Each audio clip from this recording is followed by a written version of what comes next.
जय हिंद बच्चों।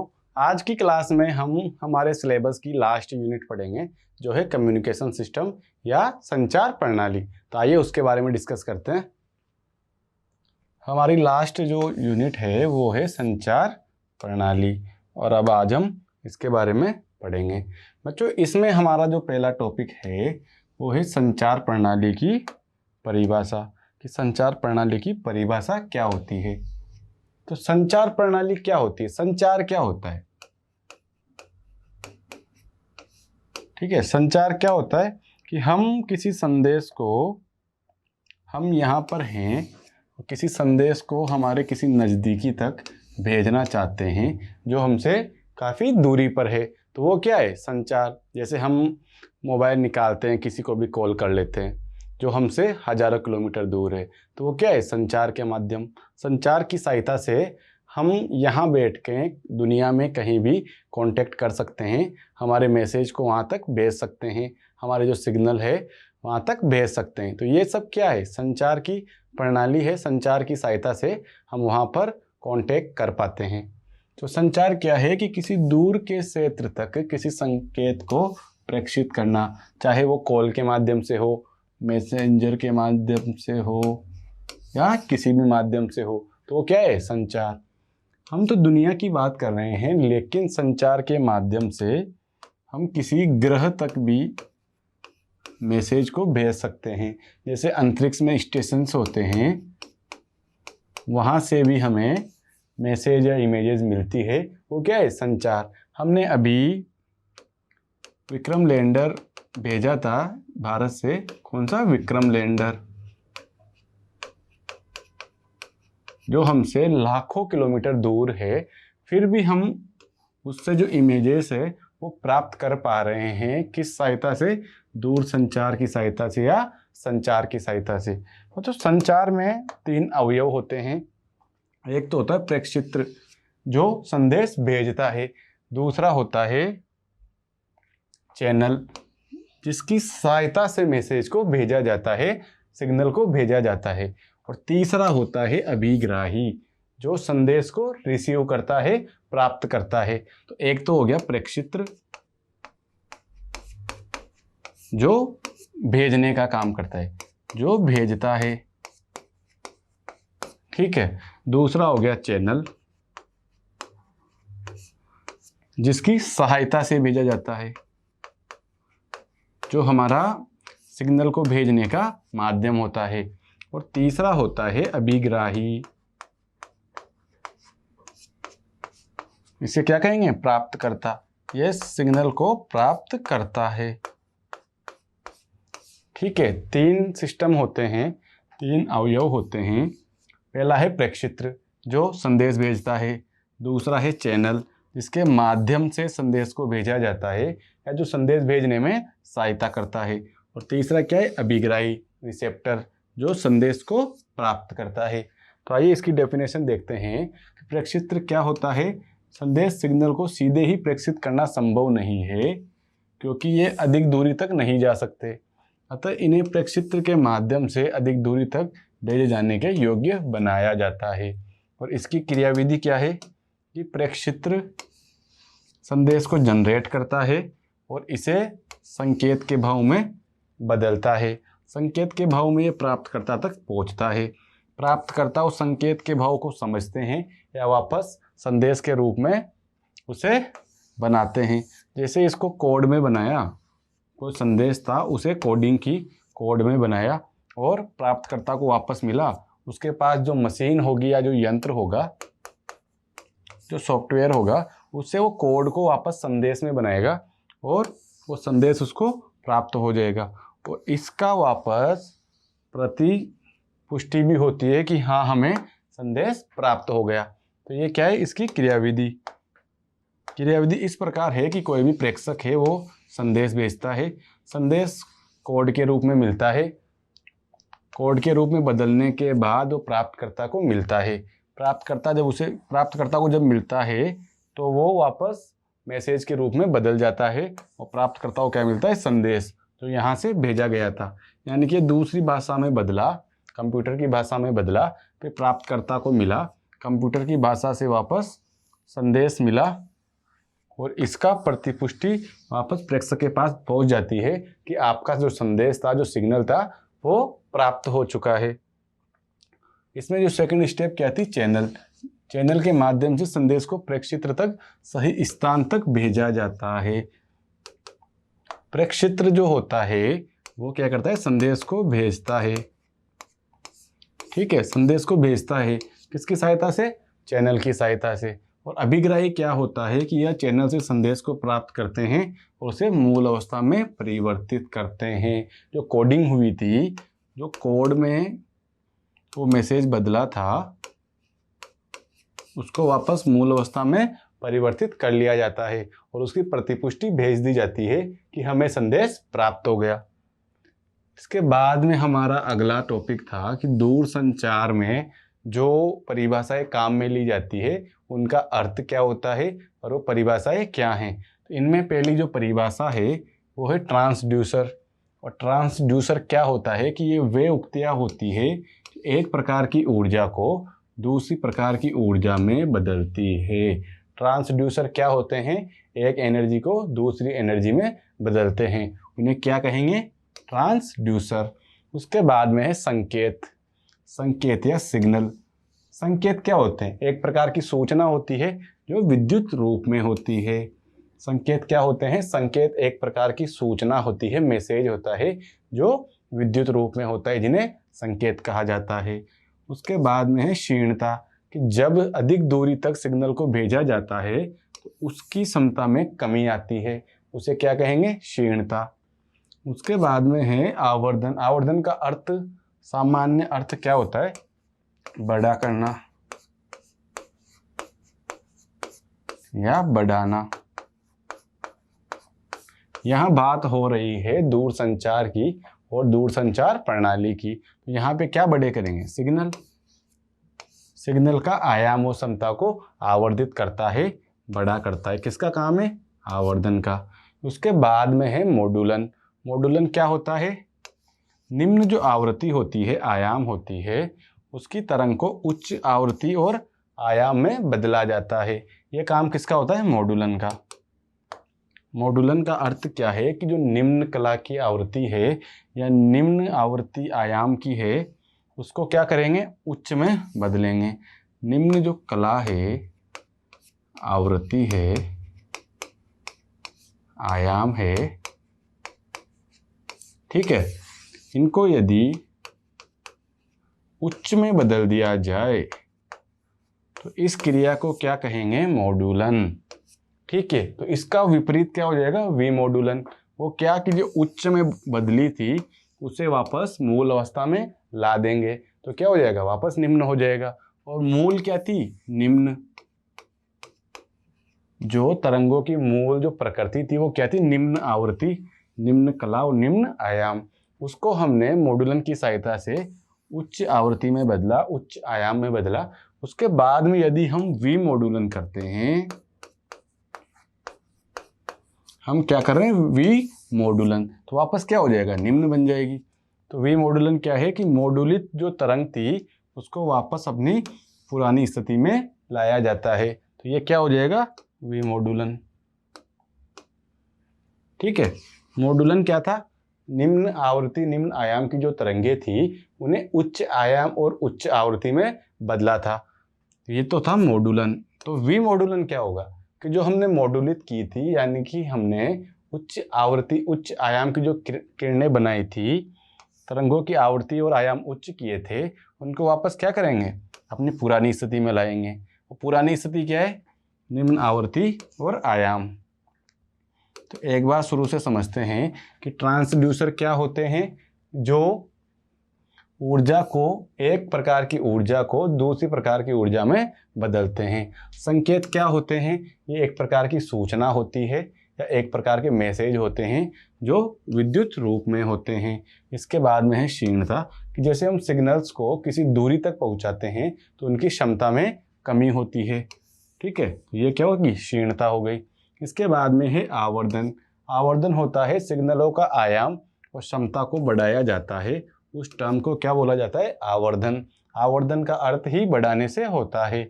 उसके बाद में है मॉड्यूलन। मॉडुलन क्या, निम्न ऊर्जा, निम्न आवृत्ति या निम्न आयाम की जो तरंगे होती है उनकी ऊर्जा, आयाम और जो उनकी आवृत्ति है उनको उच्च करने की जो क्षमता होती है, जो कार्य होता है, उसे क्या कहेंगे, मॉडुलन। विमोडुलन क्या है कि जो हमने मॉडुलित किया था तरंगों को, उन्हें अपनी वापस मूल अवस्था में लाना, जो क्या थी, निम्न आयाम आवृत्ति की तरंगे थी। ठीक है, इतना क्लियर हुआ, हमने परिभाषाओं को ध्यान से समझ लिया। इसके बाद आते हैं एंटीना की लंबाई के लिए। जैसे दूर संचार होता है तो उसके लिए एंटीना भी लगे हुए होते हैं, तो उनकी ऊंचाई किस प्रकार निर्भर करती है, ये होता है एंटीना की लंबाई। तो जिस तरंग दैर्ध्य की हमको वेवलेंथ इससे जनरेट करनी है, तो उससे कम 1/4 हमें क्या रखनी पड़ेगी, एंटीना की लंबाई। कम से कम कितनी, 1/4 तो हमें एंटीना की लंबाई रखनी ही पड़ेगी। ठीक है, जैसे हमने किया 400 मीटर तरंग दैर्ध्य की हम क्या कर रहे हैं, तरंग दैर्ध्य की जनरेट कर रहे हैं वेव्स, तो हमें क्या रखना पड़ेगा, कम से कम 100 मीटर का एंटीना तो रखना ही पड़ेगा। यह एक नियम है, तभी हमारा जो मिशन है वो सक्सेस हो पाएगा, हम सिग्नल्स को दूरी तक पहुंचा पाएंगे। इसके बाद में अगला है तरंग संचरण के प्रकार। बच्चों, तरंगों का संचरण 3 प्रकार से होता है। जैसे एक तो है भू तरंग संचरण, अंडरग्राउंड, दूसरा होता है अंतरिक्ष या सौरमंडल की सहायता से, और तीसरा है व्योम तरंग संचरण। तो भू तरंग संचरण क्या होता है कि सिग्नल को सतह से टकराकर आगे चलता है, जिससे कुछ दूर चलकर क्षीण हो जाता है। ठीक है, भू तरंग संचरण में जो सिग्नल होता है वो सतह पर चलता है, और सतह पर सिग्नल चलेगा तो वो सतह से टकरा कर कुछ दूरी पर ख़त्म हो जाएगा। तो ये क्या हो गया, भू तरंग संचरण। इनकी कैपेसिटी क्या होती है, 500 से लेके 1500 किलो हर्ट्ज तक। 500 से 1500 किलो हर्ट्ज तक इनकी कैपेसिटी होती है। इतनी आवृत्ति की तरंगों को हम भू तरंग संचरण की सहायता से प्रेषित करते हैं। उसके बाद में है अंतरिक्ष या सौरमंडल तरंग संचरण। इनमें क्या होता है कि एंटीना की मदद ली जाती है, और इनकी जो रेंज होती है वो मेगा हर्ट्ज तक होती है। ठीक है, मेगा हर्ट्ज तक होती है। किलो का मतलब 10⁻3, ठीक है, मेगा का मतलब 10⁻6 हर्ट्ज। इनमें क्या होता है कि तरंग संचरण को एंटीना की मदद की सहायता से किया जाता है, और इनमें जो कैपेसिटी है वो है 100 से लेकर 220 मेगाहर्ट्ज तक सिग्नल प्रेषित किए जा सकते हैं। उसके बाद में हमारा अगला है प्रकार व्योम तरंग संचरण। इसमें क्या होता है कि पहले तरंगों को, जैसे ये पृथ्वी है, इसके बाहर ये वातावरण है, तो यहाँ से पहले आयनन मंडल तक संकेतों को भेजा जाता है। उसके बाद में जो सिग्नल ग्राही होते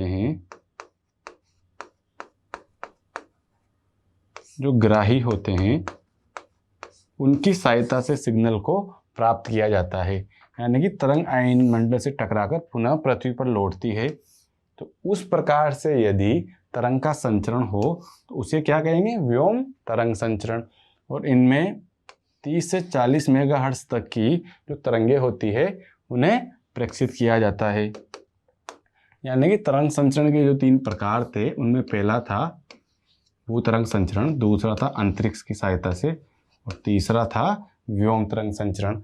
भू तरंग संचरण में क्या कि ग्राउंडेड तरीके से धरती पर ही तरंगों का प्रेषण किया जाता है, जो कुछ दूर जाने पर क्षीण हो जाती है। और इसमें क्या होता है, 500 से लेकर 1500 किलोहर्ट्ज तक की जो सिग्नल्स है, जो आवृत्ति के सिग्नल्स है, उन्हें प्रेषित किया जाता है। उसके बाद में सेकंड आता है हमारा अंतरिक्ष या सौरमंडल तरंग संचरण। इनमें क्या होता है कि जो एंटेनाज होते हैं उनकी सहायता से तरंगों का संचरण किया जाता है, और इनमें क्या होता है 100 से लेकर 220 मेगाहर्ट्ज तक की जो सिग्नल्स होते हैं उन्हें प्रेषित किया जाता है। इसी में हमारा तीसरा प्रकार था व्योम तरंग संचरण। व्योम तरंग संचरण में क्या होता है कि पहले आयनन मंडल तक तरंगों को भेजा जाता है, वहां से टकराकर वो पुनः धरती पर आते हैं। और इनमें क्या होता है कि 30 से लेकर 40 मेगाहर्ट्ज तक की जो तरंगे होती है उन्हें प्रेषित किया जाता है। इसके बाद में हमारा लास्ट टॉपिक आज का रहेगा प्रकाश तंतु। प्रकाश तंतु किस सिद्धांत पर कार्य करते हैं? पूर्ण आंतरिक परावर्तन पर। प्रकाश तंतु पूर्ण आंतरिक परावर्तन पर कार्य करते हैं। प्रकाश तंतु किस प्रकार के होते हैं कि ये इसका बाहरी जैकेट होता है, इसके बाद में ये स्ट्रेंथ चैम्बर होता है, ये प्रकाश तंतु है उसको क्या करता है? स्ट्रेंथ देने का काम करता है। उसके बाद में ये इस पर कोटिंग हुई रहती है और इसमें इसके ऊपर डबल कोटिंग हुई रहती है, इसे क्लैडिंग कहते हैं। और जो ये है लास्ट, ये क्या है? ऑप्टिकल फाइबर इसे कहते हैं।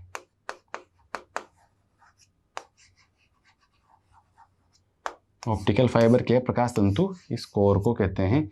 और उसके ऊपर जो ये इतना जो कवर किया गया है, ये इसकी मजबूती है उसके लिए किया जाता है। यदि हम इसी को काम में ले केवल, तो ये कभी भी ब्रेक हो सकता है, कभी भी टूट सकता है। इसलिए मजबूती के लिए ऊपर इसको कवर किया हुआ रहता है। तो ये है प्रकाश तंतु के अंदर का स्ट्रक्चर कि वो किस प्रकार से होता है। आइए प्रकाश तंतु को डीपली जानते हैं कि प्रकाश तंतु क्या होता है। कि पूर्ण आंतरिक परावर्तन के सिद्धांत पर कार्य करता है। इसमें सिग्नल बार बार परावर्तित होकर, देखिए ये है इस प्रकार से है, तो ये बार बार क्या होता है? परावर्तित होता है। ठीक है, इस प्रकार से ये आगे बढ़ता है। और ये अधिक दूरी पर जाने के बाद भी, जैसे 1000 किलोमीटर जाने के बाद भी, इसमें क्षीणता की वैल्यू बहुत कम होती है, सिग्नल्स क्षीण नहीं होते। इसलिए अभी करंटली यदि हम ग्राउंड की बात करें, धरती पर ही बात करें, तो जो ऑप्टिकल फाइबर है वो संचार के लिए सबसे बेस्ट जो साधन है उनमें से आता है। जैसे आजकल समुद्र में भी जो प्रकाश तंतु है या ऑप्टिकल फाइबर है, उनकी लाइंस बिछाई जा रही है। इसीलिए हम देखते हैं कि नेट यदि हम 10 साल पहले की बात करें तो उससे काफ़ी सस्ता है, अभी उससे काफ़ी सस्ता है। तो किस प्रकार से हो रहा है? क्योंकि जो टेलीकम्युनिकेशन जो सिस्टम है वो सस्ता हो रहा है, पहले की तुलना में ईजी हो रहा है। इसलिए हम पाते हैं कि जो इंटरनेट है हम एक्सेस कर पाते हैं, ये आज से 10 साल पहले नहीं कर पाते थे। ठीक है, तो ये काय पे काम करता है? पूर्ण आंतरिक परावर्तन पर, जो कि हमारे लिए बहुत इंपॉर्टेंट लाइन है। और इसमें क्या होता है कि सिग्नल बार बार परावर्तित होते हैं और आगे की ओर संचरित होते हैं। बच्चों इसमें 3 पार्ट हैं। जैसे पहला है आंतरिक भाग, जिसे कोर कहा जाता है, ये इसका पहला पार्ट हो गया। क्या हो गया? कोर। दूसरा है बाहर का भाग, जिसे अधिपट्टन या क्लेडिंग कहा जाता है, ये प्लास्टिक टाइप का होता है, इसे क्या कहते हैं? क्लेडिंग। ये इसका दूसरा पार्ट। और तीसरा पार्ट है जो सुरक्षात्मक जैकेट होता है या प्रोटेक्टिव जैकेट होता है, जो क्या करता है? सुरक्षा प्रदान करता है। ये और ये दोनों क्या करते हैं? सुरक्षा प्रदान करते हैं, स्ट्रेंथ मेंबर होते हैं। बच्चों प्रकाशीय तंतु को एक बार और समझ लीजिए कि प्रकाशीय तंतु किस प्रकार से होते हैं। कि इनमें होता है फाइबर कोर, उसके बाद में होता है क्लेडिंग, उसके बाद में होता है प्लास्टिक कोटिंग, जो कि सुरक्षा का आवरण है, सुरक्षात्मक आवरण। उसके बाद में है क्लेडिंग, और ये क्या है? लाइट रे। किस प्रकार से? ये बार बार परावर्तित होती है और आगे की ओर संचरण करती है। बच्चों जो ऑप्टिकल फाइबर है उसमें जो सिग्नल्स की क्षीणता होती है, सिग्नल की क्षीणता होती है वो बहुत कम होता है। इसलिए ये आज के युग में सबसे महत्वपूर्ण संचार का या सिग्नल्स को दूसरी जगह भेजने का साधन है। क्या? Optical fibre. जो इसके बाद में इस चैप्टर के न्यूमेरिकल्स करते हैं। हमने आपसे कहा था कि ये यूनिट बहुत ही छोटी है, इससे अधिकतम एक क्वेश्चन आ सकता है। ठीक है, अधिकतम या अधिक से अधिक करके एक क्वेश्चन आएगा, इससे ज़्यादा इस यूनिट से नहीं आ सकता। फिर भी हम क्वेश्चंस करेंगे कि जैसे पहला क्वेश्चन है कि विद्युत चुंबकीय तरंग है कि मुड़ने की घटना जिससे वे पृथ्वी की ओर मुड़ जाती है, प्रकाशिकी की निम्न में से कौन सी घटना के समान है? प्रकाशिकी की निम्न में से कौन सी घटना के समान है? कि जैसे हम दो माध्यमों की बात करें, एक माध्यम विरल है, दूसरा माध्यम है सघन। ठीक है, एक माध्यम है विरल, दूसरा माध्यम है सघन। यदि कोई प्रकाश किरण है सघन से विरल की ओर प्रवेश करना चाहती है, लेकिन क्रांतिक कोण से ज़्यादा आपतन कोण हो जाने के कारण ये वापस सघन माध्यम में ही प्रवेश कर जाती है, तो ये घटना क्या होती है? पूर्ण आंतरिक परावर्तन। ठीक है, ये घटना क्या कहलाएगी? पूर्ण आंतरिक परावर्तन। और ऐसा ही इसमें हो रहा है कि विद्युत चुंबकीय तरंग है जो मुड़ने की घटना में पृथ्वी की ओर पुनः मुड़ जाती है, पृथ्वी से बाहर जाने का ट्राई करती है लेकिन वापस पृथ्वी की ओर ही मुड़ जाती है। तो ये घटना क्या कहलाएगी? यहाँ भी ऐसा हो रहा है और ये घटना क्या है? पूर्ण आंतरिक परावर्तन की घटना है। तो इसका आंसर हो जाएगा पूर्ण आंतरिक परावर्तन। इसके बाद में हमारा अगला क्वेश्चन है कि संचरण की वह विधा जिससे रेडियो तरंग एक स्थान से दूसरे स्थान तक भेजी जा सकती है। संचरण की वह विधा जिससे रेडियो तरंग एक स्थान से दूसरे स्थान तक भेजी जाती है। भूतरंग संचरण से हाँ भेजी जा सकती है, व्योम तरंग संचरण से भेजी जा सकती है, आकाश तरंग संचरण से भेजी जा सकती है। भूतरंग संचरण में क्या होता है कि ये ग्राउंडेड तरीके से ही भेजी जाती है, ठीक है, और थोड़ी दूर चल के क्षीण हो जाती है, लेकिन भेजी तो जा रही है। उसके बाद में व्योम तरंग संचरण, इसमें क्या होता है? आयनन मंडल तक भेजी जाती है, ठीक है, वापस पुनः लौटकर टकराकर लौटकर आती है जब हमें सिग्नल्स प्राप्त होते हैं। और आकाश तरंग में क्या था? एंटेना का उपयोग था। और तीनों ही माध्यमों से भेजी जा रही है, इसलिए हमारा आंसर हो जाएगा डी, इनमें से सभी। बच्चों, इसके बाद हमारा अगला क्वेश्चन है कि लघु तरंग प्रसारण सेवा के द्वारा प्रयुक्त संचार की विधि कौन सी है? लघु तरंग संचरण के लिए हम व्योम तरंग संचरण का उपयोग में लेते हैं, जिससे हम जैसे घर पे भी टीवी वगैरह चलाते हैं तो उसके लिए क्या करते हैं? डिश टीवी लगाते हैं, तो उसकी जो छतरी होती है उसको हम आकाश की ओर रखते हैं। क्यों? क्योंकि जो आयनन मंडल से जो तरंगे हैं उन्हें संसूचित करने के लिए क्या करते हैं? रिसीव करते हैं, संसूचित करते हैं। उसके लिए उसका आकाश की ओर होना जरूरी होता है। तो वो जो तरंग का संचरण होता है वो क्या होता है? व्योम तरंग संचरण। इसके बाद में अगला क्वेश्चन है कि निम्न में से संचार व्यवस्था का कौन सा आवश्यक तत्व नहीं है? संचार व्यवस्था का आवश्यक तत्व कौन सा नहीं है? कि जैसे पहला है प्रेक्षित्र। संचार व्यवस्था करने के लिए प्रेक्षित्र तो आवश्यक है जो सिग्नल्स भेजता है। उसके बाद में क्या है? संचार का जो चैनल है जिसकी सहायता से संकेत को या मैसेज को भेजा जाता है। उसके बाद में आता है अभिग्राही, ठीक है, और हमें पता है कि ये तीन ही होते हैं जो आवश्यक तत्व होते हैं। ट्रांसड्यूसर का इसमें कोई रोल नहीं होता है। इसको आप इस प्रकार से समझ सकते हो कि जैसे एक है, एक कोई पर्सन है, कोई लड़का है, कोई लड़की है, वो मैसेज सेंड करता है। संचार का चैनल क्या है यहाँ पे? एप्लीकेशन। जिस एप्लीकेशन की सहायता से आप मैसेज को सेंड कर रहे हैं, जैसे टेलीग्राम ले लो, व्हाट्सएप है, मैसेंजर है, फेसबुक है, इनकी सहायता से, ऐप की सहायता से हम मैसेज को सेंड कर रहे हैं। और एक अभिग्राही होगा जो सामने मैसेज को रिसीव करेगा, ठीक है, रिसीव मैसेज को करेगा। जैसे दूसरा जो पर्सन है, लड़का है या लड़की है, वो उसको रिसीव करेगा। तो किस प्रकार से? सिग्नल्स प्रेक्षित्र, संचार चैनल और अभिग्राही की सहायता से। ठीक है, तो इसमें क्या हो जाएगा? ट्रांसड्यूसर, जो संचार का कोई तत्व नहीं है। इसके बाद में अगला क्वेश्चन है मॉड्यूलन। मॉड्यूलन में क्या होता है कि जो निम्न आवृत्ति की जो तरंगे होती है उन्हें क्या किया जाता है? उच्च आवृत्ति की तरंगों में बदला जाता है। और यदि हम वी मॉड्यूलन की बात करें तो उसमें क्या होता है? उच्च आवृत्ति की होती है, उन्हें मूल अवस्था में बदला जाता है या निम्न अवस्था में बदला जाता है। तो हमें 4 ऑप्शन दिए गए हैं कि निम्न आवृत्ति की रेडियो सिग्नल को निम्न आवृत्ति की श्रव्य तरंगों में बदला जाता है, नहीं।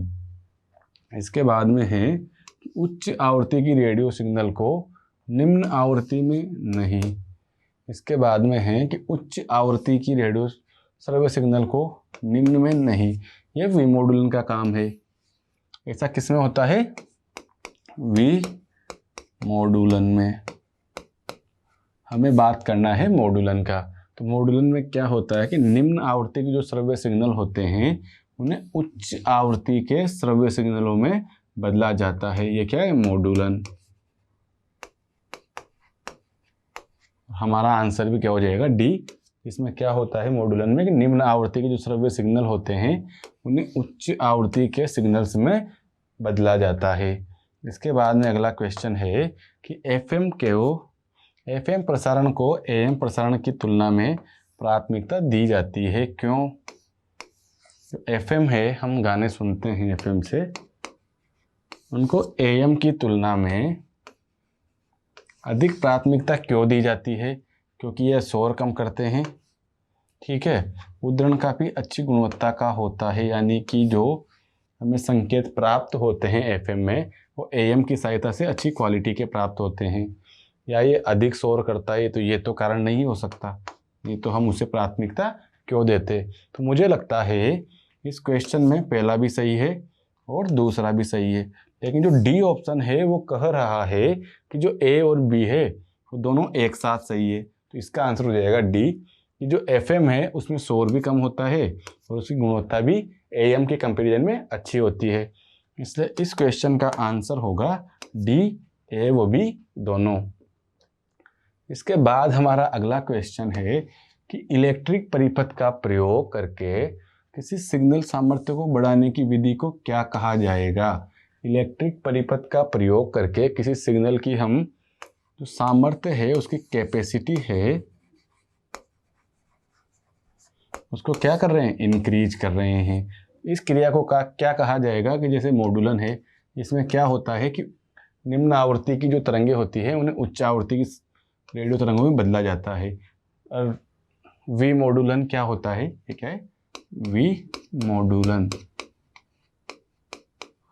वी मॉड्यूलन क्या होता है कि जो मॉड्यूलित हो गया उसे वापस नॉर्मल करते हैं। प्रेक्षण क्या होता है? संदेश भेजने वाला। और प्रवर्धन क्या होता है? प्रवर्धन कह लो या आवर्धन कह लो। इसमें क्या होता है? कैपेसिटी को इंक्रीज किया जाता है। इस क्वेश्चन का आंसर होगा प्रवर्धन या आवर्धन। आवर्धन का अर्थ ही बढ़ाने से होता है। इसके बाद हमारा अगला क्वेश्चन है कि किसी माध्यम में संचरण के समय सिग्नल की सामर्थ्य में हानि होती है। सामर्थ्य में हानि होती है यानी कि क्षीण होता है सामर्थ्य, और इस घटना को क्या कहते हैं? क्षीणता।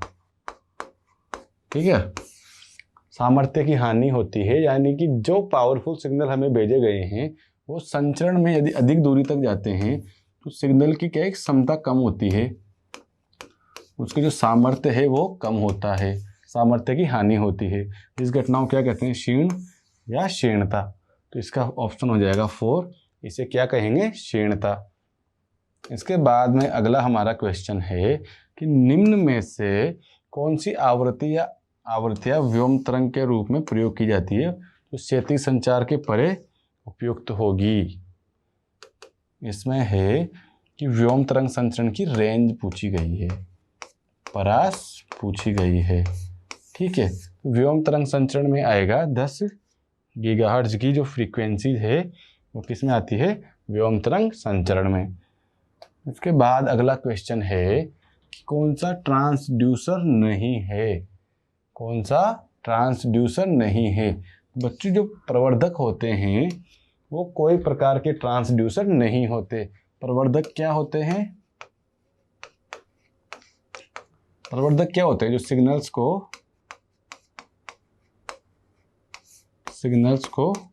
बढ़ाते हैं, सिग्नल्स को एम्पलीफाई करते हैं, वो क्या होते हैं? प्रवर्धक। और प्रवर्धक जो होते हैं वो ट्रांसड्यूसर नहीं होते।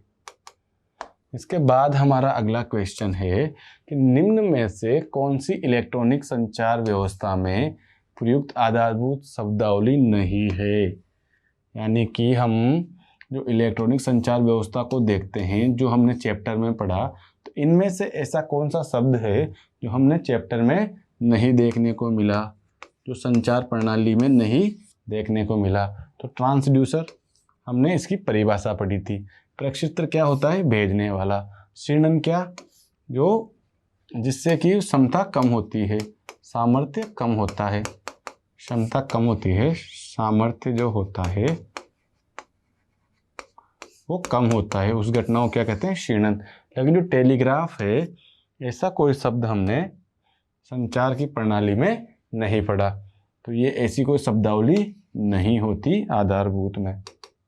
इसके बाद में हमारा अगला क्वेश्चन है कि वह युक्ति जो अधिग्राही एवं प्रेक्षित्र का संयोजन नहीं होती है, वह युक्ति जो अभिग्राही और प्रेक्षित्र के बीच में काम में नहीं आती।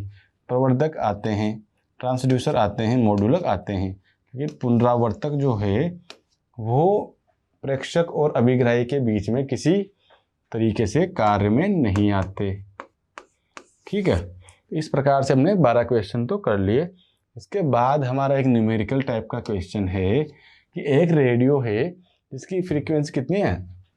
7.5 मेगाहर्ट्ज से लेकर 12 मेगाहर्ट्ज तक की बैंड किसी स्टेशन से समस्वरित की जाती है। संगत तरंगदैर्घ्य बैंड क्या होगी? बच्चों हमने एक फॉर्मूला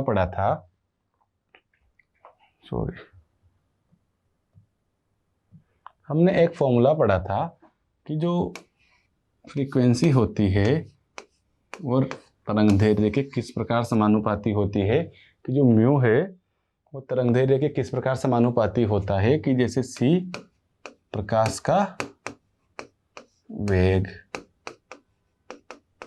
ठीक है, लैम्बडा क्या है? तरंगदैर्घ्य। और ये किसके बराबर दी हुई है? आवृत्ति के। किसके बराबर दी हुई है? आवृत्ति के। तो हमें यहां पर क्या दिया हुआ है? आवृत्ति। ठीक है, आवृत्ति को हम प्रकाश का वेग जो है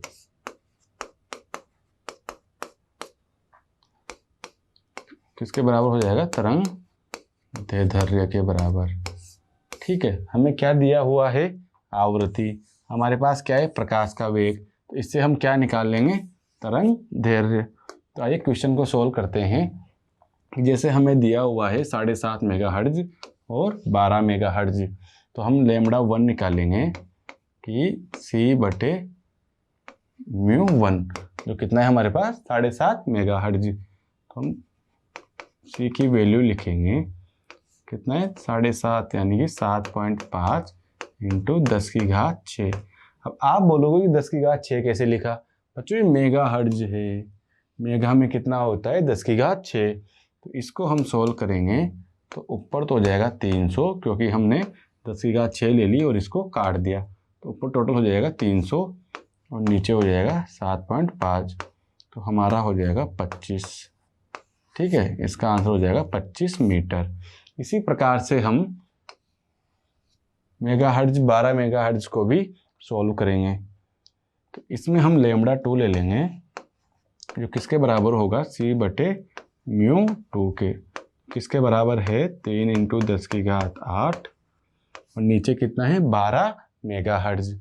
12 मेगाहर्ट्ज मतलब 12 इंटू 10⁶।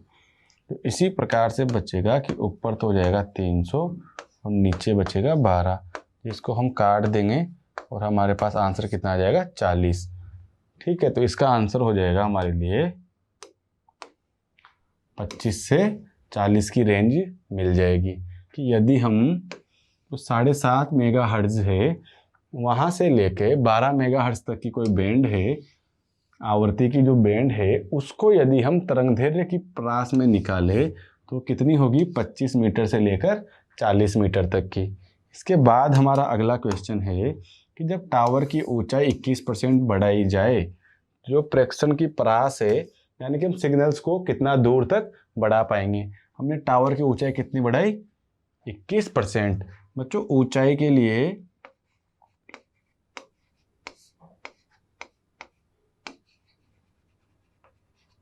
ये एक फॉर्मूला होता है जिसमें क्या होता है, परास किसके बराबर होती है, 2r/h। यहाँ पर h क्या है, ऊंचाई। तो आप समझिए कि ऊंचाई पर परास किस प्रकार निर्भर कर रही है, अंडर रूट के समानुपाती। यानी कि जो परास है वह ऊंचाई पर किस प्रकार निर्भर कर रही है, अंडर रूट के समानुपाती। ठीक है, तो परास कितनी बढ़ाए, ऊंचाई कितनी बढ़ाएगी, 21%।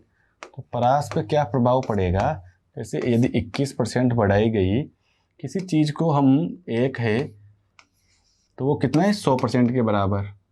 ठीक है, इसमें क्या कर रहे हैं, 21% की ग्रोथ कर रहे हैं, तो टोटल कितनी हो जाएगी, 1.21। क्यों हुई, क्योंकि यदि 100% की बात करें तो उस राशि की वैल्यू कितनी होती है, 1।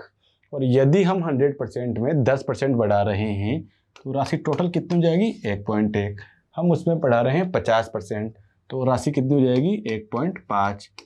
ठीक है, तो यहाँ पे कितनी बढ़ाई थी, 21%, तो वो राशि कितनी होगी, 1.21। यदि हम अंडर रूट के बाहर निकालेंगे तो ये होगी 1.1 के बराबर। ठीक है, तो 1.1 है वो पहले वाले से कितना ज़्यादा है, 0.1 ज़्यादा है। और इसका परसेंटेज निकालेंगे हम परास का, तो क्या करेंगे, 100 से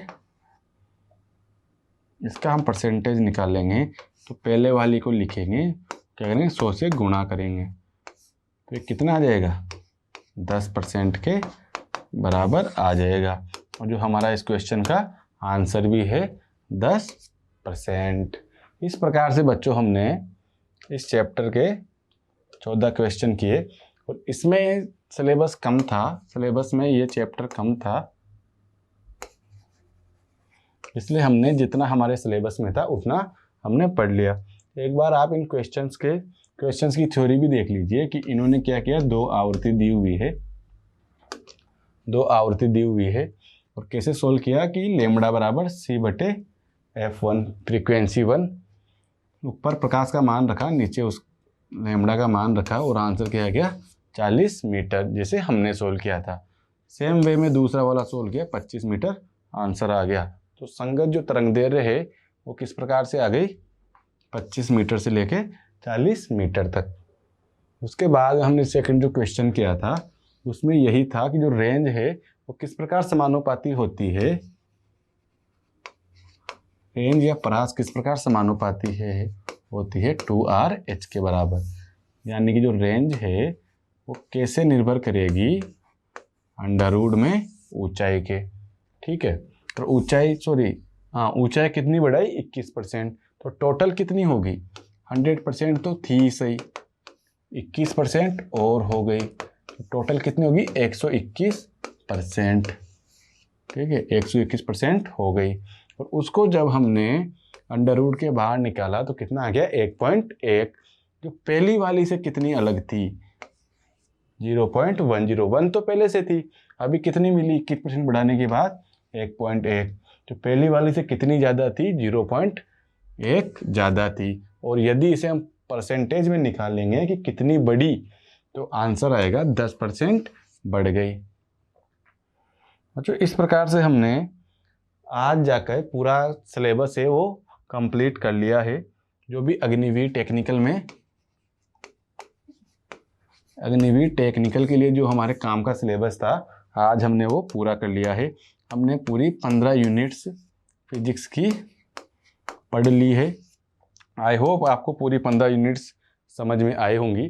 और फिजिक्स से हमारे 15 क्वेश्चंस आने वाले हैं और हम उम्मीद करते हैं कि यदि आपने सारी 15 यूनिट्स अच्छे से पढ़ी है तो आपको 15 में से 15 क्वेश्चंस एग्ज़ाम में आ जाएंगे। और इसी के लिए हम कल से एक मैराथन लाएंगे आपके लिए, ठीक है, जिसमें आपको फिजिक्स के संभावित क्वेश्चंस मिलेंगे और जो भी एक्स्ट्रा जो टर्म्स होगी वो आपको समझाई जाएगी। इसके बाद आपकी एक क्लास और बची हुई है जिसमें हम मैराथन को पढ़ने वाले हैं। आज हमारा पूरा सिलेबस जो भी अग्निवीर के लिए ज़रूरी था फिजिक्स में वो हमने कंप्लीट कर लिया है। आप एक बार सारे को रिवाइज़ कीजिए, जो आपने नोट्स बनाए हैं उसको रिवाइज़ कीजिए, उसके बाद में तैयार हो जाइए मैराथन के लिए, जिसमें हम आपको टाइम भी देंगे कि आप खुद सोल्व कीजिए, क्योंकि 22 तारीख से एग्ज़ाम है और एक दिन पहले हम मैराथन लेने वाले हैं। तो आप खुद सोल्व कीजिए और आंसर बताइए, उसके बाद में हम उसे सोल्व कराएंगे। तो इसी के साथ अलविदा कहते हैं बच्चों आज की क्लास के लिए। हम कल की क्लास में मिलते हैं, जब तक के लिए जय हिंद जय भारत।